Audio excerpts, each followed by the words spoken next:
Hey, welcome everybody to the first and newest installment of a series that I want to initiate dealing with sports called Joe Knows Sports. Um, as you see, this is the very first installment. Subscriptions will be free of charge. Um, just appreciate all the support. Like the video if you find the content, um, laughable, controversial. Just appreciate good conversation about sports. Let me take these off. So, the first thing that I would like to address is it's week 9 in the NFL, and there are some super duper matchups going on for this week with major playoff implications, and there are some really interesting storylines going on in the NFL. And I find that narrative. Forgive me for keep looking up. I'm watching the Georgia and Florida game now. Um, a very good game going on right now. Georgia's up 3-0 in the second quarter. Either way, so there are some really interesting storylines going on in the NFL right now. We have um, the narratives that are being painted and portrayed are really interesting. I find that mainstream media is really um, not pointing out some things that I think that people should be aware of. Because a lot of people they really don't take the time to look into, specific team matchups and things of this nature, um, unless they're an avid sports fan. In this particular case, NFL. Um,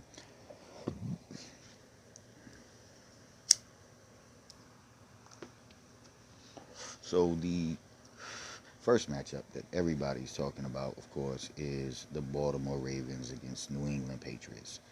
Um, it's a crazy matchup because if Baltimore wins at home, first time they played in Baltimore in quite some time, I think since the Ray Lewis era, um, and I think the Patriots lost that game. I'm almost sure they did. I can't really remember right off. Correct me if I'm wrong. But either way, so you have this superstar, stout Patriots pass defense. I think they have been somewhat exposed that the running is going to be a deficiency for them. But if you put that ball in the air, they can come down with it. They are super capable of taking it all the way if they touch it.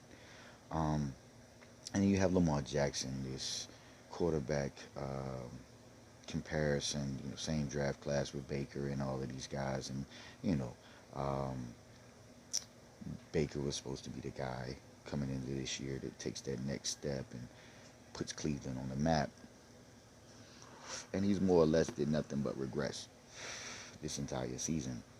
Um, of course, there are a lot of factors in that. Freddie Kitchens, he's way out of his league. Going from a positional coach to a head coach is a major leap. It's like going from tech support to CEO. Um, it's a big leap. It's a lot of responsibility. Not saying that he isn't capable of developing the aptitude to be a head coach. I just think that for the level of talent that is there, and the production that he is getting out of them, it is a direct reflection upon his coaching. Baker has severely underperformed. um, I don't know if he still does, but I remember, he was leading the league in interceptions. I think he's thrown like twice the amount of interceptions that he's thrown touchdowns. Like he is a freaking mess. Ever since Rex Ryan called him out as a one-read quarterback, I mean, he's just, he came out and demolished Baltimore that game, but the offensive line gave him forever to throw the ball. He made some really good decisions against Baltimore, and brings me back to Baltimore. So, um, Baltimore, for the first time, And wow, their defense is actually really healthy. Um, I still think Jimmy and um, the linebacker on the Wosu, I think on the Wasar, I apologize if I'm mispronouncing that, but you know what I'm talking about, the middle linebacker. He is an awesome player. Both him and Jimmy Smith, amazing players. So I still think they're probably a week away. Let's pray that they don't get, any dings or re-aggravation this week during the game. Um, but I think they're at least 1 or 2 weeks away from being all the way back to, their full capacity. Um, but they will be playing this week, um, and that is where Baltimore's run defense going to come into play really good. I think you'll see a very, very good run defense. And with the Jimmy now back healthy, and the new acquisition of Pat Pete, and then you still got Earl Thomas, the safety that's taking over for Tony Jefferson. Tony Jefferson being hurt really hurts their run defense because I mean, he could match up on tight ends. He would play the box to stop the run. Like Tony Jefferson was awesome. So that's a major loss for them. But the kid that they put back there, he's been playing really well. He, he's no Tony Jefferson, but he's fulfilling the role. And when you got Earl Thomas beside you, you're probably gonna uh, look pretty good anyway, because he's gonna clean up a lot of your weaknesses for you. But anyway, the Patriots get back N'Keal Harry this week. This should be his debut. Awesome receiver, really tall, really fast. Did a lot of damage in college. I think he was averaging just under 1,200 yards, a year, and around 8.5 touchdowns. So he was an awesome collegiate player. Doesn't necessarily mean that it would transition well into the NFL, but with his size, his level of athleticism, and his speed, he could be a dramatic impact on that New England offense, which is really missing, outside of Julian Edelman, a really crisp route running from the wide receiver position, and the breakaway speed, the speed to be able to catch like a skinny post and take it all the way to the house. They're missing that, and that's what Antonio Brown would have given them. If Antonio Brown would have stayed with the Patriots, I mean,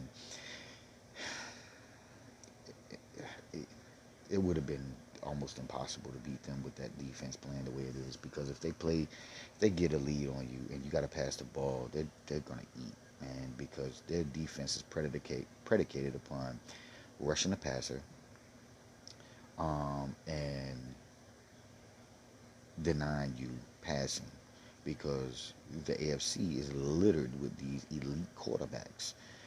They're everywhere. So they know they're going to have to build a defense against quarterbacks. They're not building defenses against running backs because in the AFC there's really not a lot of supremely talented running backs. You got a couple, but most of the heavyweights are in the NFC. Um, so um, with that being said, they have to fight against these receivers and these quarterbacks. So that's what their defense is based upon. It's based upon getting a lead, and shutting you down with the pass, creating those turnovers, extra possessions, things like this. The great thing is that Baltimore is a run-based defense. Now, not saying that New England can't morph into a run stopping defense, because we all know that Belichick has this morphing capability even in mid-game. He will go to this shutdown pass defense to this, stellar rush defense. So he's just a freaking genius at what he does. He's an amazing coach. Um, and we know that he's going to create problems for Lamar Jackson and that Baltimore offense, no matter what style he plays. I'm just talking about styles, because styles make fights here. And here we have a predominantly pass-based defense, pass rushing, getting after the quarterback, things like this. And going against this really strong run-based offense that will bully you. Excuse me. They will run you over, and this awesome quarterback in Lamar Jackson that can, in a heartbeat, get through your line and into your second and third level in a few strides. Like he can evaporate from the line of scrimmage, immediately. And I don't think New England has the speed. I don't think really anybody in the NFL has the speed on defense to keep up with this kid. So he's going to be a problem, barring injury, for years to come. And I actually like the way he runs because he doesn't really take hits unless he chooses to. Like if he sniffs that goal line, he's getting up in there. And I commend him for putting on a little extra weight. If you look at him, he's looking thicker now. From last year, he looked really frail, um, like a Teddy Bridgewater type frail. This year looks thick. He looks like he can handle it. He's being smart. And the crazy thing is that if you get out there and you do set that edge and cut him off, um, those receivers that he got in the back, man, they can get loose. They scramble drill and they practice it all day long, every day. And Bill plays a lot of man. Manning them guys up, and especially Hollywood Brown. Like that kid get loose. You're not going to be able to hold them man to man for 3 or 4 or 5 seconds. Like, you're just not. Those guys are going to get open. Mark Andrews just showed a really good proficiency to get open. Now, he drops an enormous amount of passes. If Mark Andrews catches half the passes that he dropped, you were talking about Lamar Jackson with a completion percentage of in the 70s. You understand me? With almost like at least 20-25% more yardage, because Mark Andrews has dropped an enormous amount of passes for an enormous amount of yardage. Like Lamar Jackson is a elite tight end away from being like maybe considered like the best quarterback in the NFL. I know it's going to be hard for people to swallow, but I promise you, get him some really pure route running receivers and a better tight end that can catch the freaking ball, and I promise you, you will be choking on Patrick Mahomes. Like, it will be him, Deshaun, Pat Mahomes, Russell Wilson, Aaron Rodgers at the creme of the crop. They are going to be the creme de la creme of the NFL. If Baltimore continues to give this guy weapons, he is elite dangerous. Um, and I actually believe, me personally, I think he's the most dangerous NFL player in the league, the most deadly offensive weapon in the NFL. Just because of his ability to throw the ball, and everybody was like, he had a pop going on. He couldn't really throw the ball deep, but this year he's flicking it 50, 60-yard completions, and I'm talking about air yardage, like the ball's traveling 50, 45, 50 yards in the air. It ain't no drawback, throw it way up in the sky. I mean, he's throwing 45-yard darts on a rope. So, enough of that game. It's just, it's going to be a very interesting game. I think the addition of Peters and Jimmy Smith coming back and Anu, I think that they are going to be able to match up really well and defend New England's offense really, really well. And I think that they will be able to create a couple of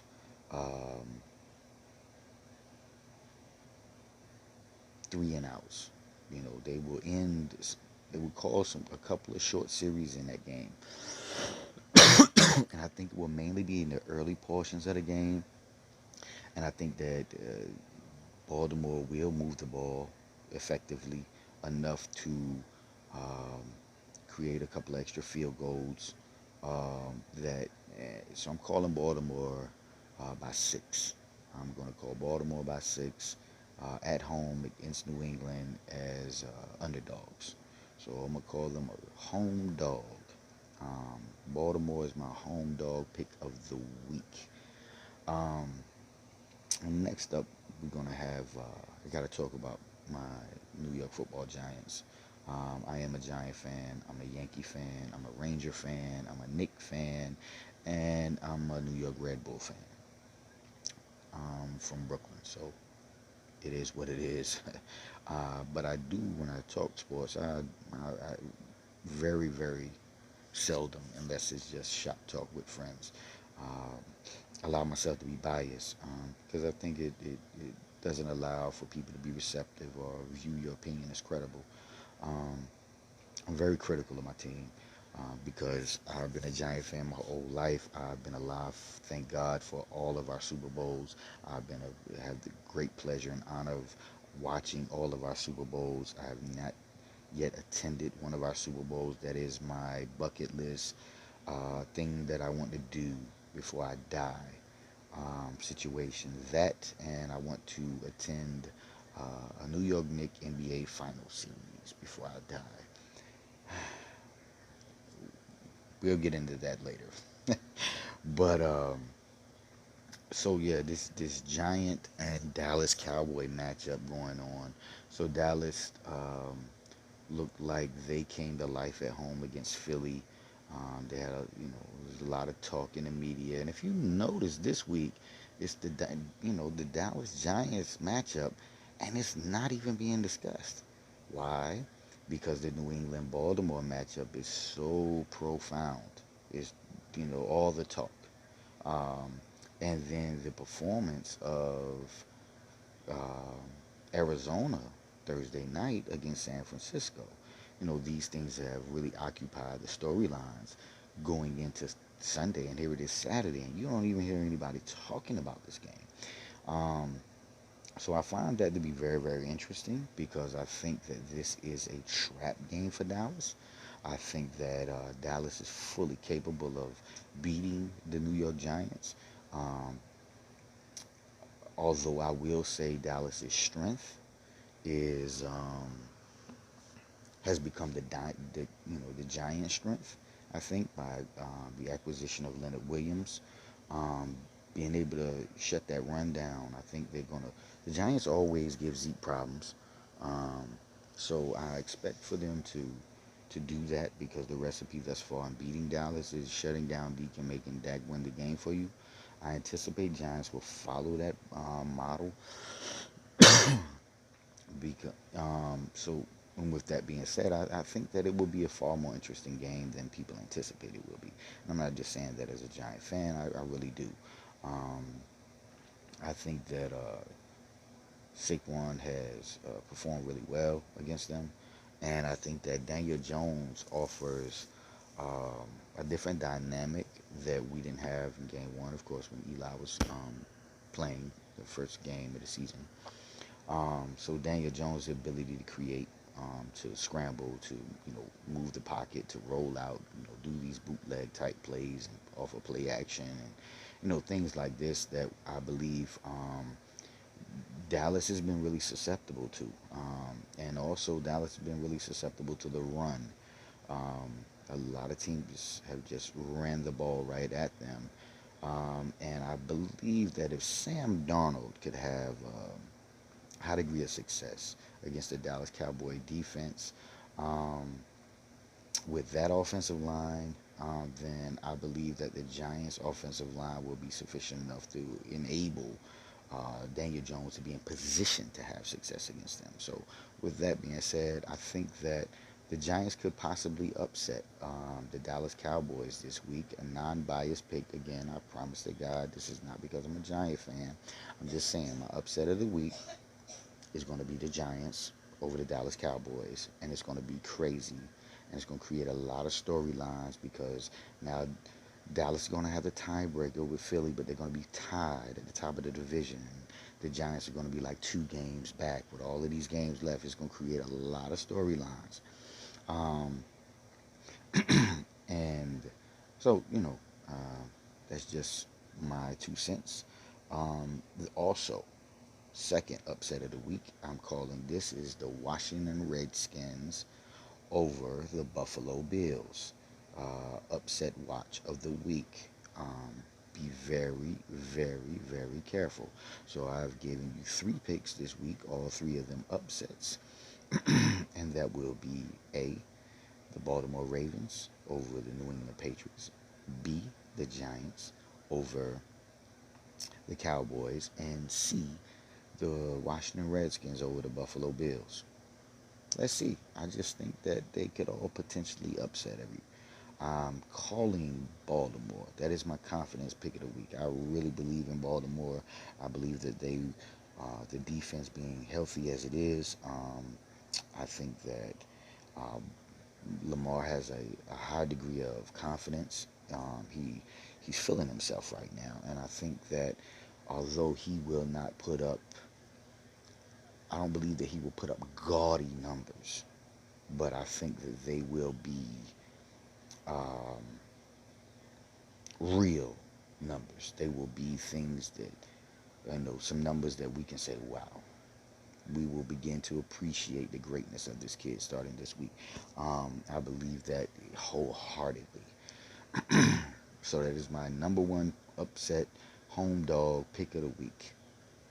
Um, Going on, we have a couple other interesting matchups this week. We have the Cleveland Browns against Denver Broncos. That is a mess. Baker is a mess. Denver is a mess. It's just a bunch of mess, and just so happens that um, one pile of poop don't stink as bad as the other pile of poop, pretty much to me. Um, Cleveland is don't they're going to go on the roll, all right? They're going to win against Denver. Their defense is going to play a really significant role. I think their defense can be real. They have the potential to perform on a high level. Um, they're going to beat Denver. I believe they're going to struggle for a while, and the ending score will not be really as reflective as the play, I think. But I do believe they start rolling this week. The offense looks a little better this week. I think Landry and Nick Chubb will have themselves a day. Um, I think Chris Harris will do a great job on OBJ. I think OBJ will probably make some sports center, top player of the day type catches, just because he's supremely better athlete than Chris Harris Jr. But I think Chris Harris Jr. is a very smart, he's a very physical running back. I think he's going to give OBJ hell all day long, and that's going to open up a lot for Landry, Ricky Seals Jr. coming across. I think his name Junior Ricky Seals, the tight end. And I think Nick Chubb is going to have himself a nice day today, tomorrow as well. Um, and I think Cleveland's about to run through a lot of backup quarterbacks and really bad teams and really bad defenses, and they're gonna put together themselves some wins. And I've heard people say that they could possibly go 9-0. Yeah, it's possibly, but highly, highly improbable. I think that they have to play Pittsburgh twice. I think Pittsburgh will win one of them, most likely in Pittsburgh. They both winning at home. They play Cincinnati twice. Those will probably be wins. I know they play Miami. That'll probably be a win. But I think that Baltimore is definitely going to give them um, a rude awakening when they play again. I got them being somewhere around 8-8, 9-6. That's about the best I can give them. I think they could possibly win 7 of these games, um, but more likely because of the dysfunction, and I'm just not a believer in Baker Mayfield. I'm just not. I'm sorry, just not my kind of guy. Um, he has shown a proficiency to perform good against lesser talent, and a proficiency to perform more true against top elite level talent. So I just think it is what it is. They have all their eggs in that basket. That's what they have to live and die with. Up there in Cleveland, um, I just can't believe this guy had the audacity to say that about Daniel Jones when that's what everybody was saying about you. Just because you were a Heisman winner, you were literally like the fourth best quarterback in that draft. And I think that now is coming to show you is probably about the sixth, seventh best out of that draft. Um, just from your performance. I mean, because given a lot of those guys, your talent, if you switch Baker Mayfield with a couple of those other guys that came out in that draft, like Sam Darnold, if you put Sam Darnold on Cleveland Browns right now, he would be roasting people. You understand me? Um, don't be fooled. Sam Darnold is a really good kid. He's going to develop really well as long as the Jets don't continue to ruin his career. He has a horrible offensive line, and he really doesn't have many tools to work with. And Adam Gase is being exposed as a fraud. I don't understand even how he got this reputation. Uh, I swear, I really don't. He did a horrible job in Miami. I don't know why New York Jets thought he was going to do a better job but there. I just don't. But whatever. Back to Baker. I don't want to dwell on the subject. I'm not a Baker believer. I'm just not. I see things realistically. I think Daniel Jones right now at this point in his career is far better than I think he's two, three times the quarterback that Baker Mayfield even has the potential to beat, and Daniel Jones is just beginning. That's what I think, me personally. I also think that that um, Lamar Jackson is 10 times the quarterback that Baker Mayfield could ever even have the potential of being. Um, you know, several of these quarterbacks that came out like this, give them Baker's tools, and I think that they will be doing tremendously better than Baker Mayfield is with them. Makes horrible, horrible decisions. One of the worst decision makers I see on Sunday, and I have the pleasure of being able to watch every football game, and I watch him. OBJ's my guy. Landry's my guy. I love those guys. I was a Nick Chubb believer. I love Georgia running backs. I always follow them in the NFL and see how well they do because I believe that Georgia is running back you. They turn them out of there just like Penn State does linebackers. Um, well, back to Sunday. So moving right along, I think the next game up will be the Tennessee game. Um, Tennessee and Carolina. Uh, I, I'm calling guts with Carolina. I think Christian McCaffrey's going to have himself a field day.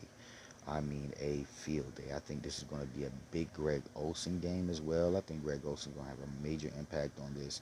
Their receiving core is kind of banged up. But I really think that this is going to be, if you got McCaffrey in Yahoo Sports Fantasy, I think he's probably going to give you like a fitty burger on Sunday. I think it's going to be a hell of a day for Carolina. I think they'll do really well. I think Tannehill is going to throw the ball, though. I think he's going to throw the ball. I think that Tennessee's going to stay competitive, and I think Carolina win a close one. I'm calling Carolina by 4. Um, Next up, we have Jacksonville and Houston. Across the pond, sharing a cup of tea. um, so yeah, I think that Houston should win this handedly. I think Jacksonville is going to fight for a little while at first, but I just think that uh, Houston is going to pull away, going out towards the end of the game. They just close them out. I think Deshaun Watson will make a play um, that will eventually, close the game out. Just close the eyes. It'll be done. But I think Garner Minshew is doing a great job in Jacksonville. I think he's throwing the hell out the ball. I'm hoping like hell D.D. Westbrook is healthy because if he is, it allows them to play a lot of three receiver sets, opening up the opportunity for to force Houston to get into their nickel and dime sets, giving Leonard Fournette some room to work, and that will allow them to keep the ball out of Deshaun Watson's hands, chew up some clock, gain time of possession, and hopefully Fournette can break one or two off and keep it interesting. Um, if DD can't go, I'm thinking Conley will probably have himself a day. Houston's secondary is horrible. Um, their defense without Watt is going to be really bad. Then they pretty much lost their you know two best defensive players, three best defensive players this year. Matthew going to Kansas City, Watt went out to injury, and old buddy that went to Seattle, the defensive end from South Carolina. So I think it definitely should be a lot of air yards. It definitely should be some scoring. I'm calling Houston final score 27-24 Houston. I could be wrong on the score. It may be somewhere closer to like um, 37-31 Houston max. But I'm thinking it will be somewhere closer around 31-27, 27-24 type area. Um, the Miami and the Jets game is going to be really interesting. I think the Jets get an opportunity to get their mojo back. I think it's going to be second half of the year for Sam Darnold, kind of like the second half was for Baker. The only thing is, I think that although the Jets they're a dysfunctional freaking mess anyway. Woody needs to sell the team, honestly, in my opinion, to somebody that really actually gives a damn and, you know, will hire competent people in the front office and allow them to do their job. Like, who the hell hires a coach and does a draft and then brings their GM after all of that shit? Like, it's crazy. Oh, yeah, and spends all this money on a freaking running back that the new GM doesn't even want to spend the money on, and then force the new GM to do what exactly? Like, I just completely emasculate the man at his position.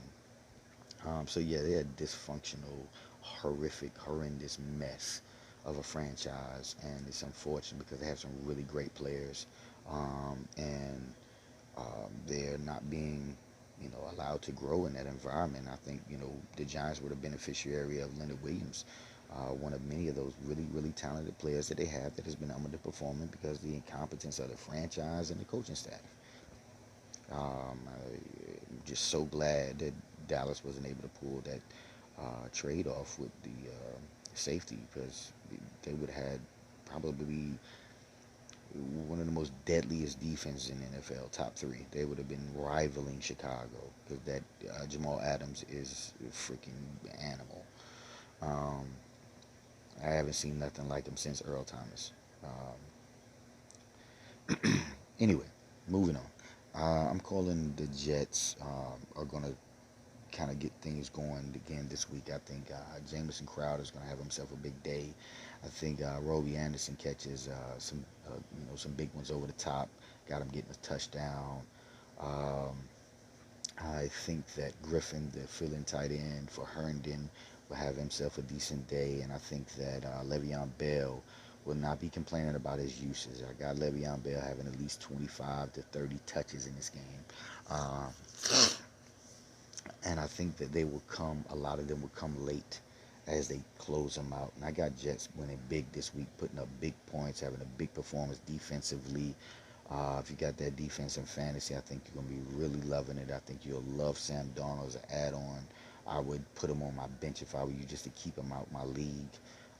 He's going to have, even if you're not going to play him, just keep him on the bench because I think that he's going to have himself a nice second half of the season because he has some real horrible competition. This is the first game against Miami. Um, so he will have Miami again. I think he has Cincinnati. Um, they have the Giants. Giants secondary is really bad. Um, so, there are there's some good games coming up for him. And so I got the Jets winning this going away. I got the Jets by 17. I got it being somewhere like 31-14, somewhere around that neighborhood.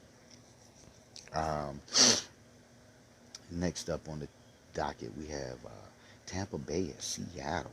Wow. I think it is going to be a merciless drumming. Um, I can't remember the guy's name. Jeez Louise, it's right on the tip of my tongue. The guy from Houston that Seattle just picked up, the defensive end from South Carolina. Oh my God, I can't believe it's so embarrassing. Um, Either way, I think he's going to have himself a day. Um, I think that young secondary is going to have a chance to really eat. Jameis Winston, another quarterback I was never really all in on because of his decision making.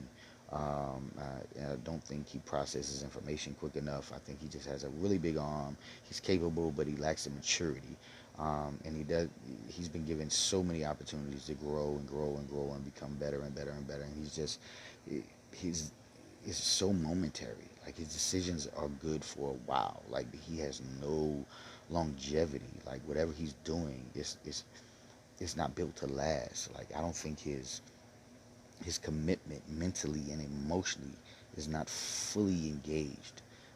He's not on that level of like your Brady's. Um, Mentally, your Russell Wilsons, um, your Lamar Jacksons, your Deshaun Watsons, and Mahomes, and like Andrew Luck was hell, Kobe Brissett, frick, like my God. Um,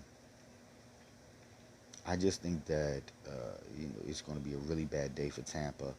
I think they'll get some numbers late when um, Seattle goes into more of a softer zone package.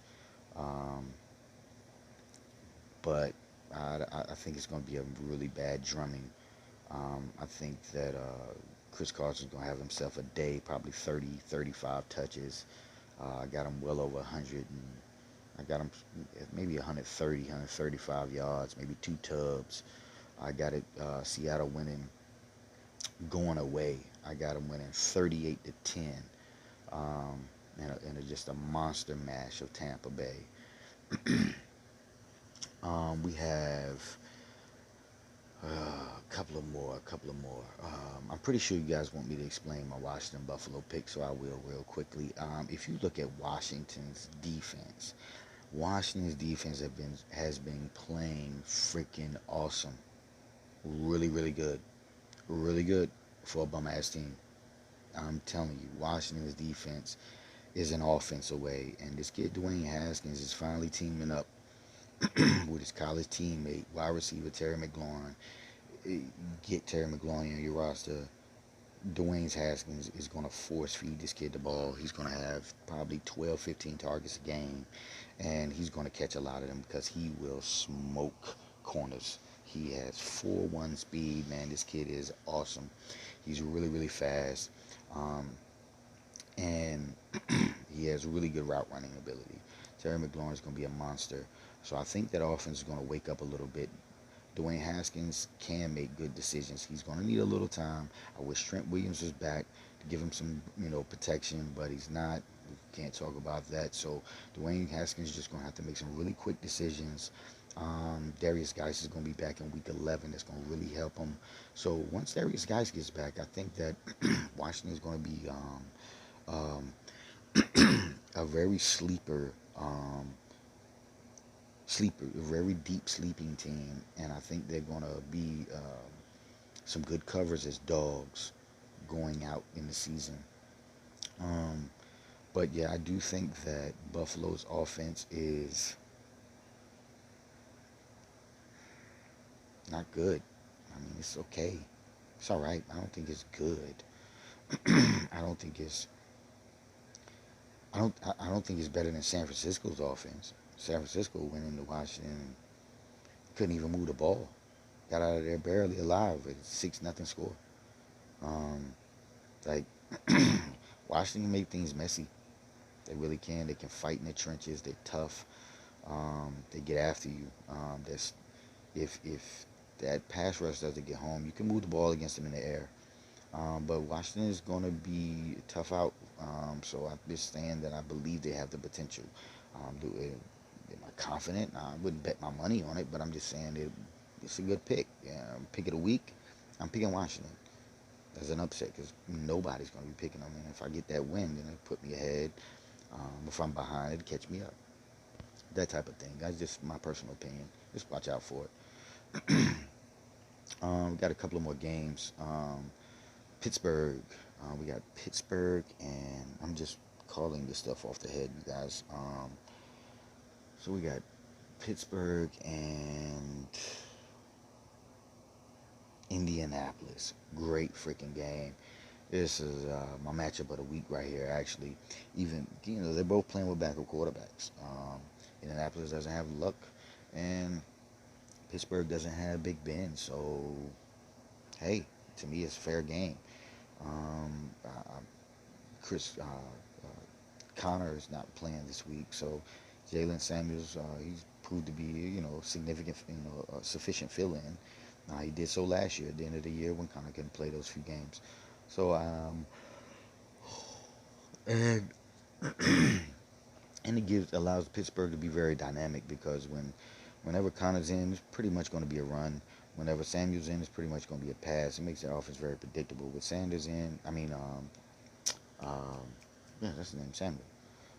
With Jalen Samuels in, I think that they can run and out and pass out the backfield, giving those same looks and doing completely different plays, and it makes them very unpredictable in that regard. Um, Indianapolis with T.Y. Hilton out, it really damages their ability to move the ball. I think T.Y. Hilton is a major factor in that offense. And I think that Jacoby Brissett will find it difficult to move the ball against Pittsburgh. I think Pittsburgh will move the ball. I think that Indianapolis' offensive line is rivaling one of the best in the NFL, and I think that Pittsburgh will um, have some trouble initially if they go straight up at Indy. I don't think that pass rush will be able to get home. It's going to be able to find some people here and there. But with the acquisition of Minka on that back end, man, that defense is really taking off. They're really looking really good. But with that being said, I do think that DC for Pittsburgh will create some things that will generate some pressure. Um, and have Jacoby Brissett thinking one thing and giving them something else, and thinking coming from here and then they come from there. Like the DC for Pittsburgh is pretty creative with his blitzes. So I think that Jacoby Brissett will have some difficulty moving the ball. I think that Pittsburgh will find some success moving the ball. It will be a possession game, really low scoring. I'm calling Pittsburgh. Um, 17-13 Pittsburgh. Um, who else we got here? Um, Philly. We got Philly and Chicago. Big time game. Really a whole lot of playoff implications. I think Chicago loses this game, they might as well pack it in. It's over. If Philly loses this game, they might as well pack it in. It's over. Uh, Whoever loses this game, I think, is essentially out of the playoff run. They are out of the playoffs um, because there will only be one team out the NFC East going. I think that three teams out the NFC West will go. I think the Rams will go. I think Seattle will go, and I think San Francisco will go. Um, and so if you do the math, we only got eight. That only leaves five more. So you have those three out the NFC West. I think out the NFC East, you would probably have Dallas going because they are the inside favorite going in. I think if it depends, if Dallas get upset and Philly get upset and everything stays par, Philly's still in there. But if Dallas wins, Philly loses, it's over with. Philly won't be able to catch up. Dallas owns the tiebreaker, and Dallas has a double tiebreaker. They're going to have a better division record, and they're going to have the straight-up game against them. Even if Philly comes back and win against Dallas on the next game that they play each other, Dallas will still have the tiebreaker over them, being that they have the better division record. Um, and so I think that if Dallas wins this week, they have the inside track, and Philly loses. So I'm just calling it according to that scheme. And I think that Philly's more apt to lose than Dallas, but that story's left to be written. So you have Seattle, Rams, San Francisco out the NFC West going. You have Green Bay out the NFC uh, North. That is going to be the only team out of there going. Dallas being the only team out the NFC East going. I got New Orleans being the only team out the NFC South going. And so, hold on. Am I wrong here? NFC West, Seattle, Rams, San Fran, Dallas out the NFC East, Green Bay out the NFC North. Oh no, two teams out the NFC North. Minnesota out the NFC North. And I got Carolina and New Orleans going out the NFC South. Those are my 8 teams I got going in this year. Um, so I think that the Chicago game has really big playoff implications for them. You know, if they lose, they're done. If Philly loses, they're done. The winner stays alive, especially if Dallas gets upset by Giants Monday night. That could be possible. That could be really likely, and Philly could soon win. So if they do, it makes the NFC really interesting. But I still think only one team goes. I think that Carolina and Seattle will edge out anybody else out the NFC East. um, and that's and that's just my opinion of things. Um, I think that's all the games. I'm pretty sure. Uh, New Orleans played this week. I don't think so. Well, it's been wonderful. If you like it, love it, appreciate it. Have a wonderful time. Joe knows.